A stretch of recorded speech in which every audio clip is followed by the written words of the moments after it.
सादर नमस्ते। आप सुन रहे हैं श्रीमद् दयानंद प्रकाश प्रथम संस्करण श्री स्वामी सत्यानंद जी महाराज द्वारा लिखित काशी कांड 10वां सर्ग। सूरत से चलकर श्री महाराज भरूच में सुशोभित हुए। वहां नम्रता के किनारे भृगु आश्रम में उन्होंने आसन लगाया। स्वामी जी के भाषण सायंकाल हुआ करते थे और सहस्रों मनुष्य उपदेश श्रवण करते थे। माधवराव त्र्यंबकम नामक एक दक्षिणी वह निवास करता था।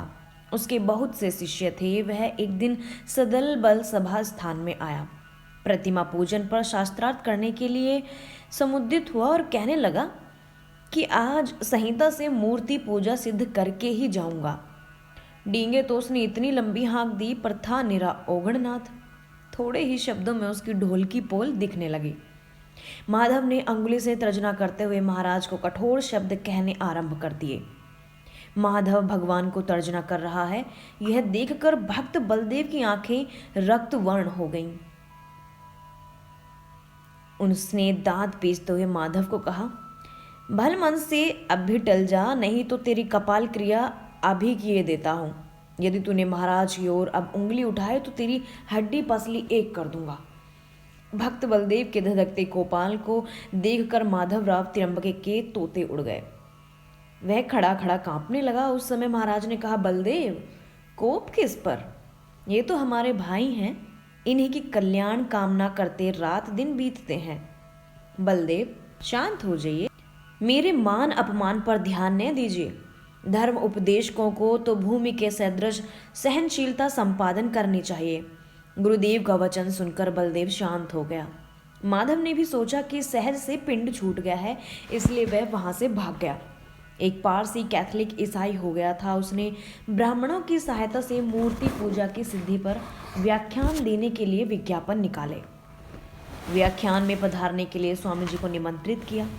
नियत समय पर जब महाराज वहां गए तो लोगों ने प्रार्थना की कि आप ऊंचे आसन पर विराजिए, परंतु वे यह कहकर सबके साथ बैठ गए कि इस समय मैं श्रोता हूं, मुझे श्रोताओं में ही बैठना चाहिए।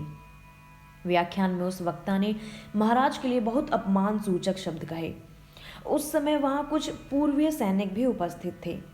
वे अपने क्रोध को वश में न रख सके। वे व्याख्यानदाता को पीटा ही चाहते थे कि श्री महाराज ने उनको रोक लिया और कहा, अपमानकर्ता का अपमान करने से उसका सुधार नहीं होता, किंतु सम्मान देने से वह सुधर जरूर जाता है।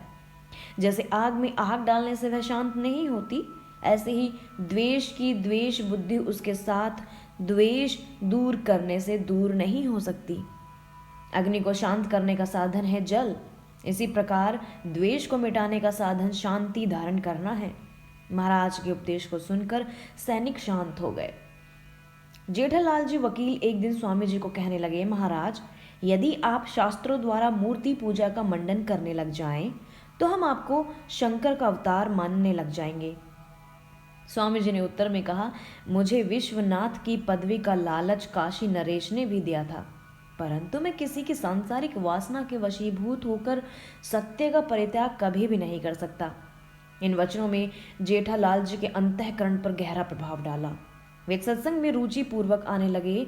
एक समय जेठालाल जी ने फिर कहा, आपकी संस्कृत अति सुगम होती है, पंडितों जैसी जटिल भाषा मैंने आपसे नहीं सुनी। दूसरे, जब आप पंडितों से शास्त्रार्थ करते हैं तब भी उनका मुख केवल युक्तियों और प्रमाणों से ही बंद कर देते हैं। पंडित लोग तो एक एक शब्द पर ही सारा सारा दिन बिता देते हैं, वैसा आप भी क्यों नहीं करते? महाराज ने कहा, महाशय जी, मैं सुगम संस्कृत इसलिए बोलता हूँ कि सुनने वालों को समझने में सुगमता हो। मेरा उद्देश्य जनता को समझाना है, न कि अपना पांडित्य छाटना। परंतु यह भी निश्चय रखिए कि सुगम भाषा में बोलने की रीति किसी भाषा के अल्प ज्ञान से नहीं प्राप्त हुआ करती। और फिर मेरे पास इतना समय कहाँ है कि एक एक शब्द के जोड़ तोड़ में घंटों बिता दूं। एक एक शब्द पर अड़कर वे ही सारा दिन गवाते हैं जो कर्महीन और उद्देश्य शून्य है। मेरा समय जनता के निमित्त समर्पित है, उसे मैं पक्षियों की तरह चाय चाय और काय काय में नहीं खो सकता। भोजन के अनंतर स्वामी जी अपने कर्मचारियों को भी कुछ काल के लिए विश्राम करने की आज्ञा दे देते थे। एक दिन एक विद्यार्थी स्वामी जी की ओर पांव करके सो गया। जब सारे कर्मचारी जाग उठे तो महाराज ने उनको अपने पास बुलाकर उपदेश दिया कि प्रत्येक आर्य को आर्य मर्यादा का पालन करना चाहिए। बिना बुलाए बोलना, बड़ों की बातों में आप ही आप बोलने लग जाना आर्य मर्यादा के विरुद्ध है। अपने माननीय व्यक्तियों की ओर पीठ करना और पांव करके सोना भी आर्य मर्यादा के प्रतिकूल है। स्वामी जी के उपदेश सुनकर अपराधी विद्यार्थी ने उनके चरण पकड़ लिए और आगे के लिए मर्यादा पालन का प्रण किया। भरूच में स्वामी जी ने एक दिन एक विद्यार्थी को कुएं से जल लाने को कहा। उसने कहा, मैं ब्राह्मण हूँ, मेरा काम पानी ढोना नहीं है। उसी दिन साय समय महाराज ने सब कर्मचारियों को एकत्रित करके कहा, जिसके निकट कोई रहता हो और जिससे विद्या ग्रहण करता हो, उसके वचन को अवश्य मानना चाहिए, उसकी आज्ञा कदापि भंग नहीं करनी चाहिए। फिर स्वामी जी ने उनको कहा, गुरु सेवा किस प्रकार करनी चाहिए इस पर मैं आपको आप बीती सुनाता हूँ। जब मैं मथुरा में अध्ययन करता था तो अपनी स्मरण शक्ति और विनय के कारण दंडी जी के अपार कृपा का पात्र बन गया था। इसलिए मेरे सहपाठी मुझसे ईर्ष्या करने लग गए। उनका और तो कुछ बस न चला, अंत में मुझे दंडी जी के दया से वंचित करने लगे। उन्होंने एकता करके गुरुजी से कहा कि महाराज, दयानंद बड़ा अविनीत है। वह आपके पास तो अति नम्रता से मीठी मीठी बातें करता है, परंतु दूसरे विद्यार्थियों के सामने आपकी नकलें करने लगता है। आंखें बंद करके आपकी तरह लाठी लेकर चलता और हंसी उड़ाता है। उसकी इस कुचेष्टा को देखकर हमें अति क्रोध आता है, परंतु करें तो क्या? आप तो उसको परम विश्वास पात्र और विनीत मानते हैं। मेरे सहपाठियों की यह चाल चल गई। दंडी जी ने कोप वेश में मुझे बहुत कटु वचन कहे और लाठी से इतना मारा कि मेरे घाव हो गया। स्वामी जी ने भुजा नंगी करके उस घाव का चिन्ह भी उन्हें दिखाया। उस दिन से उसके किसी कर्मचारी ने उनका वचन उल्लंघन नहीं किया। एक दिन पंडित कृष्णराम इच्छाराम को ज्वर आ गया। ज्वर पीड़ित वे एक कोठरी में जाकर पड़ गए। जब स्वामी जी को पता लगा तो वो उनके पास जाकर उनके सर दबाने लगे। पंडित जी ने कहा, भगवान आप ऐसा न कीजिए, मैं आपसे सेवा करना नहीं चाहता। महाराज ने कहा, इसमें कोई दोष नहीं है, एक दूसरे की सेवा करना तो मनुष्य का धर्म ही है। बड़े यदि छोटों की सेवा न करें तो छोटों में सेवा का भाव आ ही नहीं सकता। भरूच से चलकर श्री महाराज दिसंबर मास में अहमदाबाद पधारे। अनेक सज्जन उनके स्वागत के लिए रेलवे स्टेशन पर उपस्थित हुए। एक भाटिया सेठ ने स्वामी जी को बड़े आदर से अपनी गाड़ी में बैठाया और आप भी साथ बैठ गया। जिस मार्ग से गाड़ी जा रही थी उसी मार्ग पर सेठ का निर्माण कराया हुआ एक मंदिर था। उस मंदिर पर उसने 2 लाख रुपया व्यय किया था। उस मंदिर की ओर संकेत करके सेठ ने उसके सौंदर्य का वर्णन किया। महाराज ने गाड़ी पर हाथ मारकर कहा, ऐसी अविद्या से ही आज हम लोगों की यह दुर्दशा हो रही है। यदि इतना ही द्रव्य आप पाठशाला पर लगा देते तो वहां से वेद शास्त्र के ज्ञाता पंडित तो निकलते। स्वामी जी की ताप्ती नदी के किनारे पुल के पास मणिकेश्वर महादेव के मंदिर में विराजमान किया गया। उनके व्याख्यान प्रतिदिन ट्रेनिंग कॉलेज में हुआ करते थे। महाराज के उपदेशों में श्रोताओं की तुलनातीत संख्या होती थी। वैसे तो नगर के सभी प्रतिष्ठित स्वामी जी के सहायक थे, परंतु राय बहादुर गोपाल राव अहि देशमुख तो उनके अनुयायी ही समझे जाते थे। अहमदाबाद में राय बहादुर बेजारदास जी के मकान पर गुजराती पंडित मंडली के साथ शास्त्रार्थ हुआ। शास्त्रार्थ अकृष्णे रजसा तथा या ते शिवा तनु इन 2 मंत्रों पर था। थोड़ी देर तो पंडित लोग वाद करते रहे, परंतु अंत में स्वामी जी के अखंडीय प्रमाणों और अटूट युक्तियों के आगे वे नतशिर हो गए। शास्त्रार्थ के पश्चात उस स्थान पर सारे सभा की ओर से स्वामी जी का सत्कार किया गया। महाराज को एक उत्तम सिंहासन पर बैठाकर पुष्पमाला पहराई गई और उन पर पुष्प वर्षा की गई। तदनंतर सारी सभा के प्रार्थना पर भगवान का वही एक प्रभावशाली व्याख्यान हुआ। एक समय एक पंडित स्वामी जी के निकट आकर बोला, महाराज अब आपके कथन से अपना धर्म क्यों छोड़ें? श्री कृष्ण जी ने भी कहा है कि श्रेयान स्वधर्मो विगुण है, अपना धर्म कुछ न्यून गुण वाला भी हो तो भी अच्छा है। स्वामी जी ने उनको कहा कि आपने गीता के तात्पर्य ही को नहीं समझा। वहाँ धर्म से तात्पर्य सांप्रदायिक मतों से नहीं है, किंतु इस पद का अर्थ वर्णाश्रम धर्म है। वह पंडित इस अर्थ से अतीव संतुष्ट हो गया। इस प्रकार अहमदाबादियों को कृतकृत्य करने के अनंतर श्री महाराज ने राजकोट को प्रस्थान किया। ट्रेनिंग कॉलेज राजकोट के प्रिंसिपल श्री हरगोविंद दास जी प्रार्थना पर पोषवदी 5 संवत 1931 को स्वामी जी अहमदाबाद से चलकर राजकोट में पधारे। एक उत्तम धर्मशाला में उनका आसन सुशोभित हुआ। राजकोट में एक राजकुमार महाविद्यालय भी है। उसमें दूर दूर के राजकुमार आकर विद्या अध्ययन किया करते हैं। जब महाराज के व्याख्यान होते थे तो महाविद्यालय से राजकुमार भी सुनने आते थे। स्वामी जी ने यहाँ आर्य समाज की स्थापना भी कर दी। उस समय यद्यपि नियम उपनियम नहीं बनाए गए थे, परंतु अधिकारी आदि सब नियत हो गए थे। एक दिन उपयुक्त महाविद्यालय के अध्यापक उन्हें महाविद्यालय दिखाने के लिए ले गए। निरीक्षण के अनंतर वहाँ के आचार्य महाशय ने स्वामी जी से प्रार्थना की कि राजकुमारों को कुछ उपदेश दीजिए। महाराज ने राजकुमारों को संबोधित करते बहुत ही उपयुक्त उपदेश दिया। उस भाषण के प्रभाव को आचार्य महाभाष्य भी अनुभव किया। आचार्य महाशय ने वार्तालाप में स्वामी जी को कहा, आप तो अहिंसा धर्म का उपदेश देते हैं और राजकुमार शिकार करते हैं। आपके धर्म में इनको तो कोई स्थान नहीं है। स्वामी जी ने उत्तर दिया, हमारे पूर्वज ऋषि महर्षि बड़े ज्ञानी थे।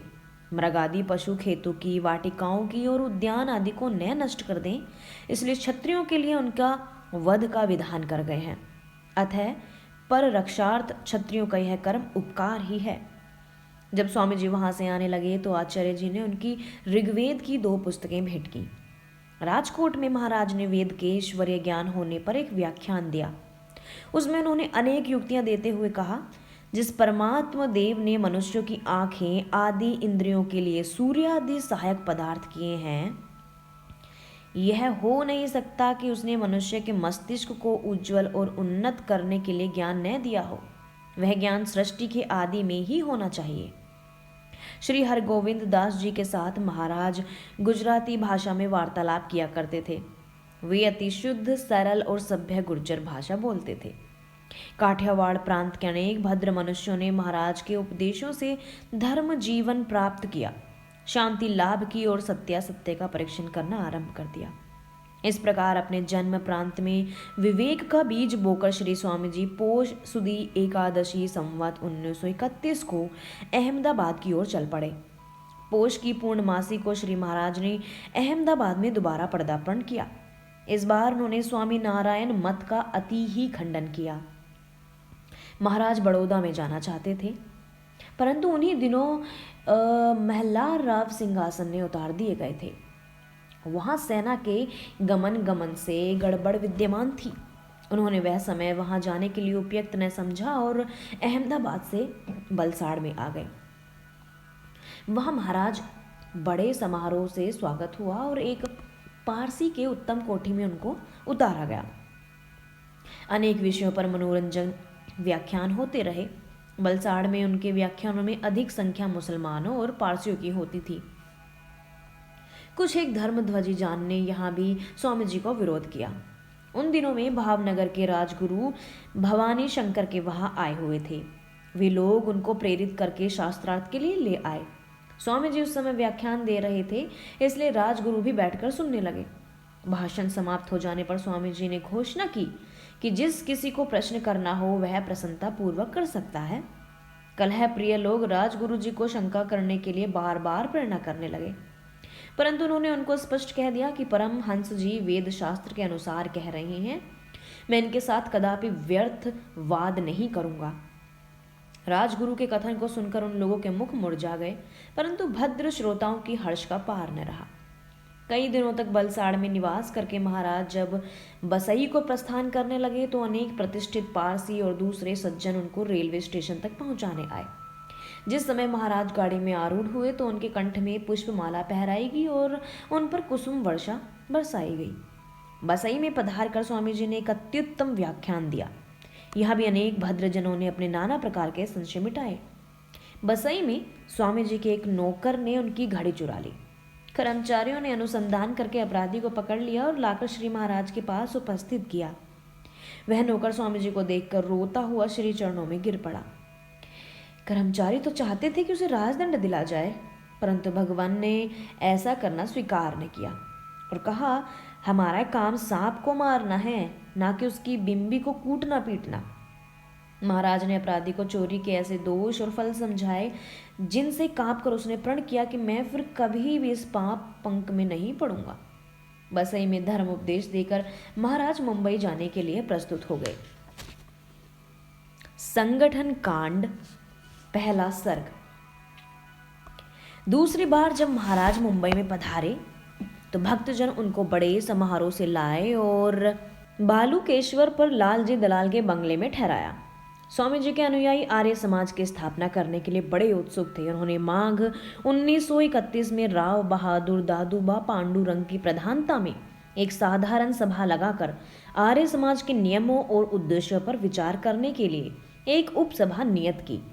उस सभा के कुछ सभासदों ने यह सम्मति दी कि कई कारणों से अभी आर्य समाज स्थापित करना उचित नहीं है, इसलिए आर्य समाज की स्थापना का प्रश्न फिर कुछ दिनों के लिए स्थगित हो गया।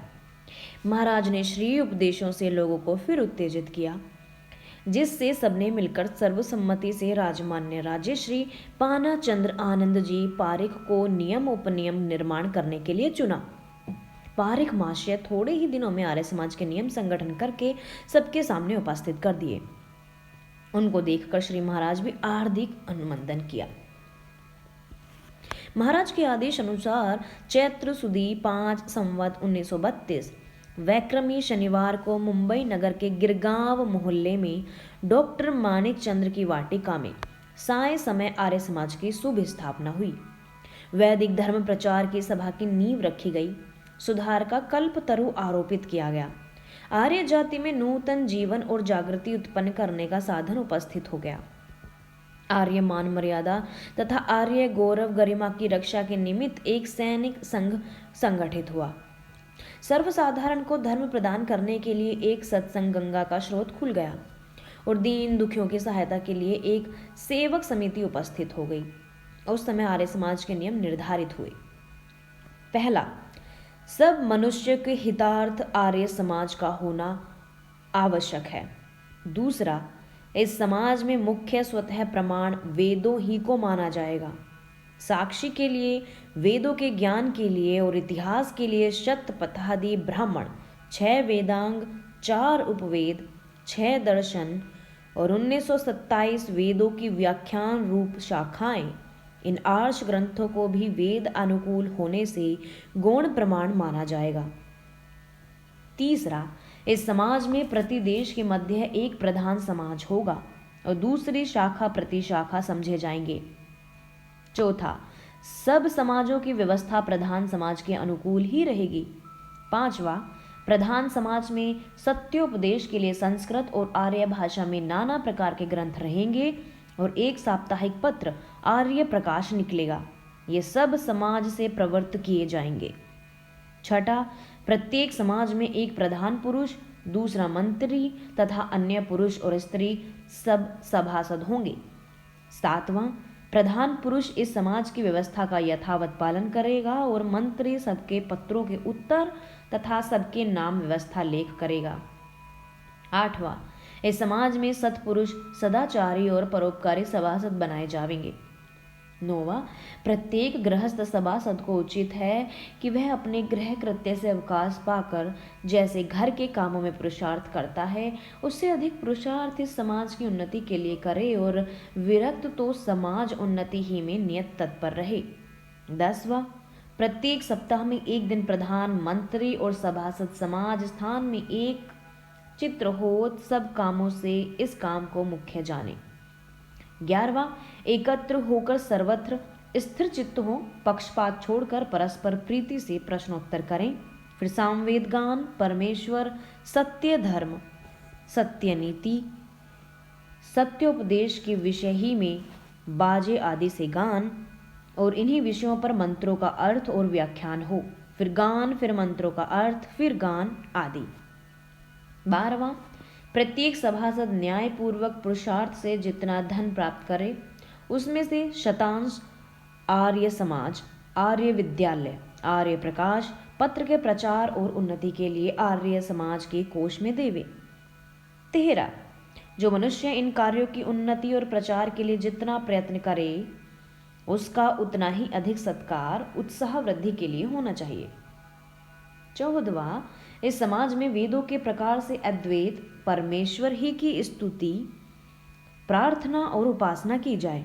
स्तुति निराकार सर्वशक्तिमान न्यायकारी अजन्मा अनंत निर्विकार अनादि अनुपम दयालु सर्वाधार और सच्चिदानंद आदि विशेषणों से परमात्मा का गुण कीर्तन करना। प्रार्थना सब श्रेष्ठ कार्यों में उससे सहायता चाहना। उपासना उसके आनंद स्वरूप में मग्न हो जाना। सो पूर्वोक्त लक्षण युक्त परमात्मा ही की भक्ति करना चाहिए, उसको छोड़ अन्य किसी का आश्रय नहीं लेना चाहिए। 15वां, इस समाज में निषेक आदि अंत्येष्टि पर्यंत संस्कार वेदोक्त किए जाएंगे। 16वां, आर्य विद्यालय में वेद आदि सनातन आर्ष ग्रंथों का पठन पाठन हुआ करेगा और सब स्त्री पुरुषों को वेदोक्त रीति से ही शिक्षा दी जाएगी। 17वां, इस समाज में स्वदेश के हितार्थ 2 प्रकार की शुद्धि के लिए प्रयत्न किया जाएगा, एक परमार्थ दूसरे व्यवहार। इन दोनों का शोधन तथा संस्कार के हित की उन्नति की जाएगी। 18वां, इस समाज में न्याय पक्षपात से रहित और प्रत्यक्ष आदि प्रमाणों से यथावत परीक्षित सत्य धर्म वेदोक्त ही माना जाएगा, इससे विपरीत कदापि नहीं। 19वां, इस समाज की ओर से श्रेष्ठ विद्वान लोग सदुपदेश करने के लिए समय अनुकूल सर्वत्र भेजे जाएंगे। 20वां, स्त्री और पुरुष इन दोनों के विद्याभ्यास के लिए यथासंभव प्रत्येक स्थान में आर्य विद्यालय पृथक पृथक बनाए जाएंगे। स्त्रियों की पाठशाला में अध्यापिका आदिका का सब प्रबंध स्त्रियों द्वारा ही किया जाएगा और पुरुषों की पाठशाला में पुरुषों द्वारा, इससे विरुद्ध नहीं। 21वां, इन पाठशालाओं की व्यवस्था प्रधान आर्य समाज के अनुकूल पालन की जाएगी।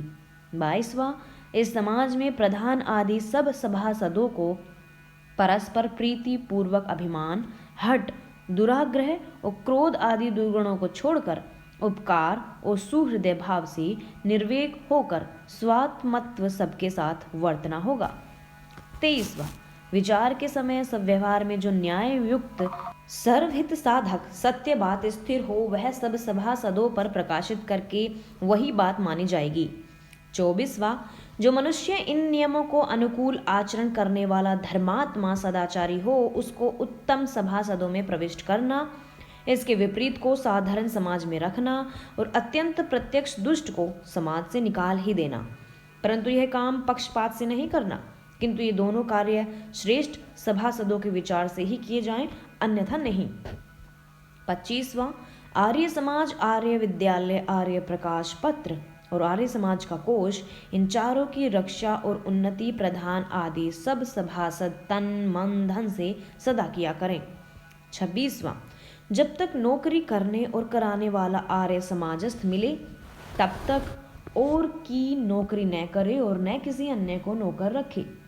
वे दोनों परस्पर स्वामी सेवक भाव से यथावत करते। 27, जब विवाह, जन्म, मरण अथवा अन्य कोई दान करने का अवसर उपस्थित हो तब आर्य समाज के निमित्त धन आदि दान किया करें। ऐसा धर्म का काम दूसरा कोई नहीं, ऐसे समझकर इसको कभी न भूलें।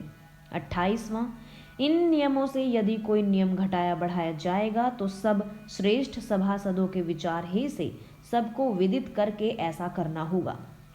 ऊपर कहे नियमों के स्वीकार करने के पश्चात प्रधानमंत्री आदि अधिकारी चुने गए। कुछ काल तक तो समाज के अधिवेशन शनिवार को होते रहे, परंतु कई एक सभासदों को यह वार अनुकूल नहीं पड़ता था, इसलिए समय परिवर्तन करके सत्संग का दिवस आदित्यवार रखा गया। मुंबई में आर्य समाज स्थापित करके महाराज अहमदाबाद चले गए और वहां से लौटते हुए बड़ौदा में ठहरे। वहां उनका आसन विश्वामित्र के किनारे महादेव के मंदिर में किया गया। महाराज के खान पान का सारा प्रबंध राज्य की ओर से था। स्वामी जी का पहला व्याख्यान वेद अधिकार पर हुआ। इसमें दीवान आदि सभी अधिकारी उपस्थित हुए। गोविंद शास्त्री और आपा शास्त्री आदि गुजराती तथा दक्षिण पंडित भी आए। उपदेश में प्रसंगवश महाराज ने वेद का एक मंत्र उच्चारण किया। उसी समय दक्षिणी पंडित शिव शिव कहते हुए वहां से उठ खड़े हुए।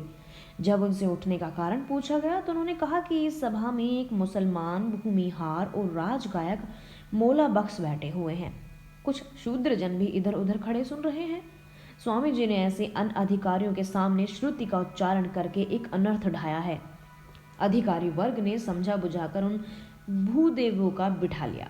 स्वामी जी के आगमन से बहुत पहले ही पंडित लोग शास्त्रार्थ करने के लिए सुसज्जित थे, इसलिए व्याख्यान की समाप्ति पर ही शास्त्र समर का आरंभ हो गया।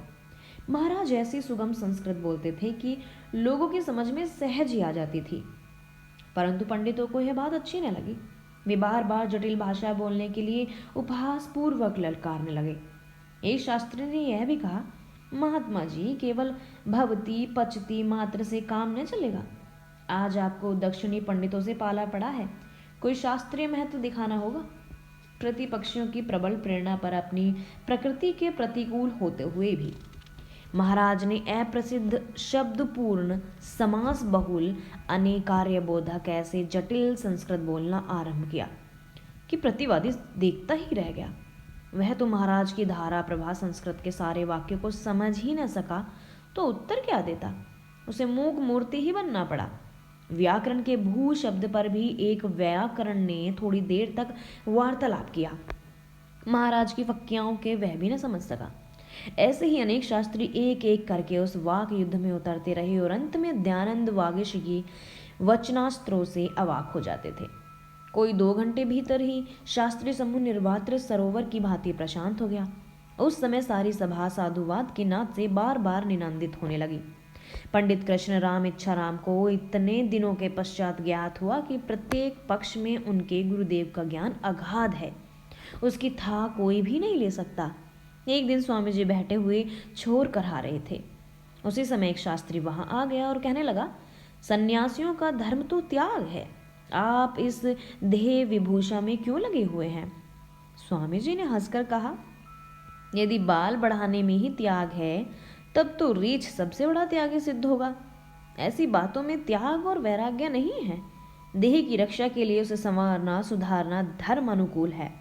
जैसे प्रमादी पुरुष पुष्ट शरीर से अधिक पापाचरण करते हैं, ऐसे ही परोपकारी जन परिपुष्ट और बलिष्ठ काय से अधिक धर्म कर्म करते हैं। एक दिन एक पंडित ने भगवान को कहा, हमने सुना है कि आप धन ले लेते हैं, परंतु शास्त्र में तो यह लिखा है कि नैयतीनाम कांचन दद्यात, यतियों को सुवर्ण न दिया जाए। महाराज ने उत्तर दिया, वहां तो केवल सुवर्ण देना वर्जित किया है, तो क्या आपकी मति में यतियों को चांदी हीरा मोती आदि देना चाहिए? भाई, यदि इसके भाव को समझना चाहते हो तो वह अति सरल है। यतियों को संग्रह नहीं करना चाहिए, परंतु यदि परोपकार के लिए द्रव्य लेना भी पड़े तो कोई दोष नहीं। जिन भगवत भक्तों पर हितार्थ अपनी काया को भी अर्पण कर दिया है, वे करोड़ों मन कांचन रखते हुए भी एक किंचन हैं। अब रही मेरी बात, मैं जब गंगा पर पर्यटन करता था तो उन दिनों में केवल कोपीनधारी दिगंबर था। उस समय मुझे कोड़ी तक छूने की आवश्यकता न थी, परंतु अब मैंने जनहित के कार्यों में अधिक भाग लेना आरंभ कर दिया है, इसलिए कूप मृत्यु का न्याय से लोगों से धन लेकर उन्हीं के हितकर कार्य में लगा देता हूँ। पर यदि आप यह मानते हैं कि द्रव्य का स्वभाव पाप में है, जिसको छू लेने से संक्रामक व्याधि की भांति पाप लग जाता है, तो आप भी धनवान प्रतीत होते हैं। क्या ऐसी अवस्था में आप अपने आप को पापी मानते हैं? महाराज के कथन के अनंतर शास्त्री ने उनके चरण चुंबन करके कहा, आप वास्तव में वीतराग हैं। यह मेरी धृष्टता थी जो मैंने अपने आप के आगे ऐसा प्रश्न किया। एक दिन श्री स्वामी जी ने श्रीमान माधवराव जी के कथन से एक व्याख्यान राजधर्म पर दिया।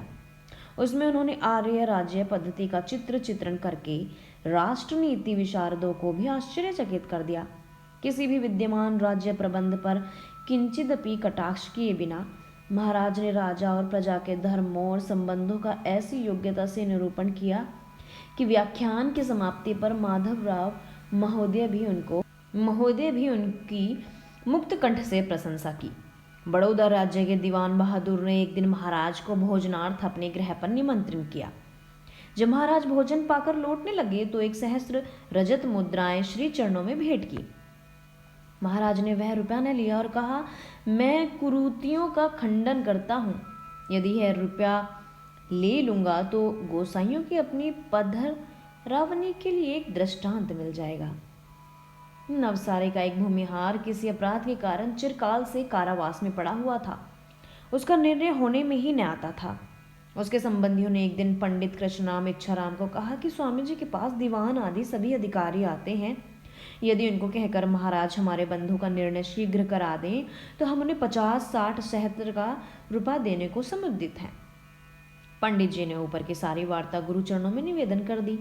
इस पर स्वामी जी ने कहा कि राज्य कार्य में हस्तक्षेप करना हमारा काम नहीं, और फिर शुल्क लेकर तो महापाप है। हाँ, यदि वह बद्ध पुरुष निरपराधी है तो समय अनुसार छूट ही जाएगा। वह भूमिहार उसके पश्चात थोड़े ही दिनों में मुक्त हो गया। एक दिन राव बहादुर शंकर पांडुरंग राज्य अनुवादक स्वामी जी के मिलापार्थ बड़ौदा में आए और विनीत नमस्कार करके वार्तालाप करने लगे। प्रसंग आ पड़ने पर राव बहादुर ने अपने ऋग्वेद भाष्य का नमूना महाराज के आगे रखकर कहा कि यदि आप मेरे साथ मिलकर मेरी पद्धति पर वेद भाष्य करें तो बहुत ही अच्छा हो। स्वामी जी ने उसके कुछ पृष्ठों को पढ़कर कहा कि आप मोक्ष मूलर और सायण के पीछे चलना चाहते हैं। मैं तो इन दोनों भाष्यकर्ताओं की आर्ष शैली से अन्यभिज्ञ समझता हूँ। आप मेरे साथ मिल जाइए अथवा मुझे अपने साथ मिला लीजिए, परंतु यह सुनिश्चित है कि मैं अनार्ष कल्पना पर कार्य कदापि नहीं करूँगा। राव महाशय इस उत्तर से निराश होकर चले गए। उधर मुंबई नगर में पौराणिक पंडितों ने बड़ा उधम मचा रखा था। वे आर्य समाजियों को शास्त्रार्थ करने के लिए बार बार विवश कर रहे थे। इसलिए महाराज भी वहां शीघ्र ही आ गए और पंडित दल को आह्वान करने लगे। इन लोगों ने जब सुना कि दयानंद मुंबई आ गए हैं तो लगे इधर उधर मुंह छिपाने। मुंबई में उस समय कमल नयन चार्य चोटी के पंडित गिने जाते थे। लोगों ने अत्याग्रह से उन्हें शास्त्रार्थ के लिए सुसज्जित किया। आषाढ़वदी 3 संवत 1932 को फराम जी काव्स जी इंस्टीट्यूट में शास्त्रार्थ होना निश्चित हुआ। लोग नियत समय से पहले बहुत ही आने लगे थे। दिन के 3 बजे स्वामी जी भी उस स्थान पर पधारे। उनको अति सम्मान से चौतरे के ऊपर कुर्सी पर बैठाया गया। महाराज के सामने कमल नयन जी के लिए कुर्सी रखी गई। उन दोनों कुर्सियों के मध्य में कोई 150 संस्कृत पुस्तकें प्रमाण के लिए रखी गई। चौतरे के नीचे समाचार पत्रों के 8 संवाददाताओं के बैठने का प्रबंध किया गया। उस सभा में नगर के प्राय समस्त सेठ सज्जन गण्य मान्य अधिकारी जन आया हुआ थे। शास्त्रियों का समूह भी पर्याप्त था। स्वामी जी के पहुंचने के आध घंटा पीछे 20-25 शिष्यों सहित कमल नयन जी भी आ गए और स्वामी जी के सामने विराजमान हुए। उस समय सभापति राव बहादुर बेचरदास जी को बनाया गया। सभापति महाशय ने अपनी वस्त्रता में सभा के उद्देश्य और नियम सबको सुना दिए। तदनंतर कमल नयन जी खड़े होकर बोले, शास्त्रार्थ तब किया जाएगा जब यहाँ आए हुए समस्त पंडित अपने अपने संप्रदाय का नाम बता दें। लोगों को उनको बहुत समझाए कि लोगों से उनके संप्रदाय का नाम निर्देश कराना सर्वथा असंगत है। इससे आपका कोई प्रयोजन भी सिद्ध नहीं होता। परंतु आचार्य महाशय अपने हट से राय और रत्ती भर भी इधर उधर न हुए। महाराज ने अति मधुर और मृदु शब्दों में कहा, कमल नयन जी, आज का दिन मैं मांगलिक मानता हूँ कि आप सत्य के निर्णय के लिए मेरे सामने पधारे हैं। इतना बड़ा जन समुदाय सच झूठ के जानने की ही जिज्ञासा ही यहाँ सम्मिलित हुआ है। अब आपका परम कर्तव्य है कि प्रमाणिक ग्रंथों के प्रमाण देकर प्रतिमा पूजन के पक्ष का पोषण करें। यद्यपि व्यवस्था देने के लिए पक्षपात रहित सभापति जी हैं, परंतु सर्वोपरि मध्यस्थ चारों वेद हम दोनों के बीच स्थापित हैं। अपनी पक्ष की सिद्धि के लिए इनमें से एक तो प्रमाण निकालिए। महाराज की ओजस्विनी वाणी से, तेजस्विनी आकृति से और असीम साहस से पराभूत होकर कमल नयन जी तो चौकड़ी ही चूक गए। वे बार बार इसी बात की रट लगाने लगे कि शास्त्रार्थ तभी होगा जब पंडित लोग अपना संप्रदाय का नाम बताएंगे, और अंत में वे अतीव लज्जित होकर सभा से उठकर चले गए। उनके चले जाने से सारी सभा पर स्वामी जी के पक्ष की सच्चाई छा गई। उनके पांडित्य का सिक्का बैठ गया। उसी सभा में एक सेठ के पूछने पर महाराज ने कहा कि मूर्ति पूजा बौद्ध और जैन लोगों से चली है, पुरातन नहीं है। महाराज ने मूर्ति पूजा के विरुद्ध वहां एक प्रभावशाली व्याख्यान भी दिया, और जब वे डेरे को आने लगे तो उनके गले में फूलों की एक अत्युत्तम हार पहराया गया। पंजाब प्रांत के होशियारपुर जिले के अंतर्गत हरियाण नामक एक नगर है। उस नगर की एक कुलीन लड़की तरुण अवस्था में ही वैराग्यवती हो गई थी। सब परिवार परिजन का परित्याग करके काशायंबर के वेश में रहती थी। उसने अपने गुरुजनों के समीप वेदांत के कुछ ग्रंथ अध्ययन किए थे। उसका नाम उस समय भगवती था। स्वामी जी जब मुंबई प्रांत में विचर रहे थे, उन्हीं दिनों में राजा जय कृष्ण दास जी के प्रबंध से सत्यार्थ प्रकाश छपकर प्रकाशित हुआ था। किसी प्रकार वह ग्रंथ उसी देवकी को भी प्राप्त हो गया। उसके पाठ से उसके वेदांत के विचारों की लड़ी एकाएक टूट गई। विचारों के परिवर्तन से उसके हृदय में स्वामी जी के लिए गाढ़ भक्ति और उनके दर्शनों की तीव्र लालसा उत्पन्न हो गई। अंत में वह भाई को साथ लेकर स्वामी जी के दर्शनों के लिए मुंबई पहुंची। स्वामी जी व्याख्यान के पश्चात स्त्रियों को अपने स्थान पर नहीं आने देते थे, परंतु उन्होंने सुदूर देश से दर्शनार्थ आई देवी को वस्त्र की ओट में बैठाकर वार्तालाप करने का अवसर प्रदान कर दिया। भगवान के दर्शनों को पाकर माई भगवती अपने को निहाल हुई मानने लगी। कुछ एक प्रश्नोत्तर के पश्चात श्री स्वामी जी ने उसे उपदेश दिया, स्त्री जाति में विद्या का बड़ा भारी अभाव है। उनको कर्तव्य का कुछ भी बोध नहीं। यदि आप पुण्योपार्जन करना चाहती हो तो अपने प्रांत में जाकर अपनी बहनों में विद्या का प्रचार करो। जो कुछ जानती हो उन्हें वही सिखाने लग जाओ। माई भगवती ही पहली पुण्यवती देवी थी जिसको महाराज ने उपदेश करके स्त्री जाति के सुधार में सनद्ध किया। उस देवी ने मुंबई से आकर अपने नगर में स्त्री शिक्षा और स्त्री सुधार का कार्य आरंभ कर दिया। मुंबई नगर में ही श्री महाराज ने संस्कार विधि, आर्य भी विनय, ये 2 ग्रंथ मुद्रित कराकर प्रकाशित किए। वेद भाष्य करने का उद्योग भी आरंभ हो गया था। श्रीयुत महादेव गोविंद रानाडे पूना में जज थे। उन्होंने स्वामी जी को पूना पधारने के लिए आग्रह पूर्वक विनती की। उनकी प्रार्थना को स्वीकार करके महाराज ने आषाढ़वती 13 संवत 1932 को पूना पुरी में पदार्पण किया। यहाँ उनके 15 व्याख्यान बड़ी धूमधाम से हुए। इन व्याख्यानों से लोग इतने प्रभावित हुए कि स्थान स्थान पर श्री स्वामी जी की ही चर्चा होती थी। महाराज के व्याख्यानों में श्रीमान महादेव गोविंद रानाडे भी निरंतर आया करते थे। व्याख्यानों में प्रबंध भी उन्हीं का अधिक हाथ था। जब महाराज की विदाई का दिन आया तो लोगों ने स्वामी जी के सत्कार के लिए नगर कीर्तन करने का प्रबंध किया। महाराज की सवारी का सारा प्रबंध रानाडे के ही घर पर हुआ था। साय समय जब अंतिम व्याख्यान समाप्त हुआ तो महाराज के गले में पुष्पमाला पहराई गई। एक पालकी में वेद रखे गए और स्वामी जी को हाथी पर आरूढ़ किया गया। ऐसे भारी समारोह के साथ नगर कीर्तन यात्रा निकली। उधर पूना नगर में कुछ उपद्रव प्रिय लोगों ने गर्द भानंद आश्चर्य की सवारी निकाली। जैसे जैसे नगर कीर्तन आगे बढ़ता गया, वे लोग भी कलह और कोलाहल की मात्रा बढ़ाते जाते थे। असंख्य अंड बंड बातें बकते थे। कई सभ्य पुरुष उन नर पिशाचों की पैशाच लीला को शत शत बार धिक्कारते थे, परंतु वे टलने वाली मूर्तियां न थीं। कुछ पानी पड़ जाने के कारण मार्ग में कीचड़ हो रहा था। उपद्रवियों ने स्वामी जी पर कीचड़ उठाना फेंकना आरंभ कर दिया। ईंटें और पत्थर भी बरसाए। उस समय रानडे महाशय भी साथ थे। स्वामी जी की सम्मति से उन्होंने पुलिस को कह दिया कि किसी को कुछ भी ना कहा जाए। पामर पुरुष अपमान करते, अपशब्द कहते, महामलिन कीचड़ फेंकते, विविध प्रकार से अवहेलना कर रहे थे, परंतु स्वामी जी थे कि हंसते थे। उनके मुखमंडल की रौनक लवलेश मात्र भी न घटी। उनको यत किंचित रोष भी नहीं आया। रानडे महाशय पर भी कीचड़ पड़ा। जब वे घर आए तो उनके कपड़े कीचड़ से लथपथ देखकर लोगों ने कहा कि आप पर भी कीचड़ पड़ गया है। उन्होंने उत्तर दिया कि जब हमने एक पक्ष अवलंबन कर लिया तो साथियों के साथ मान अपमान पर हमें भी तो ध्यान न देना ही उचित था। रानडे के महोदय के मन में महाराज के लिए बड़ा सम्मान था। वे उनको उस समय का तुलनातीत महापुरुष मानते थे। एक दिन पूना में 30-40 पंडित मिलकर स्वामी जी से शास्त्रार्थ करने आए, परंतु थोड़े समय में ही परास्त होकर चले गए। 2 मास पर्यंत महाराज ने पूना नगर के अधिवासियों को उपदेश दिया और फिर मुंबई जाने का संकल्प किया। भाद्रपद सुदी 2 संवत 1932 को स्वामी जी पूना से लौटकर मुंबई में शोभित हुए।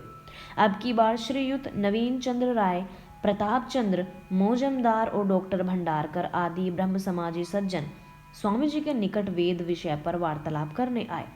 इन लोगों का पक्ष था कि वेद में अग्नि आदि जड़ पदार्थों की स्तुति है।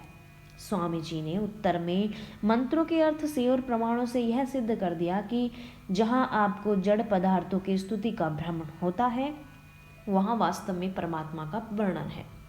स्वामी जी ने अपने सब कर्मचारियों को आज्ञा दे रखी थी कि ठीक समय पर भोजन कर लिया करो। समय पर भोजन पा लेने से आप स्वस्थ और सुखी रहोगे। शीघ्र निपट जाने से रसोई को भी आराम मिल जाएगा। स्वामी जी के स्वभाव में कार्य की नियमता और व्यवहार की समानता समाई हुई थी। उनको इस बात का भी बड़ा ध्यान रहता था कि किसी छोटे बड़े कर्मचारी पर अन्याय अनीति न होने पाए।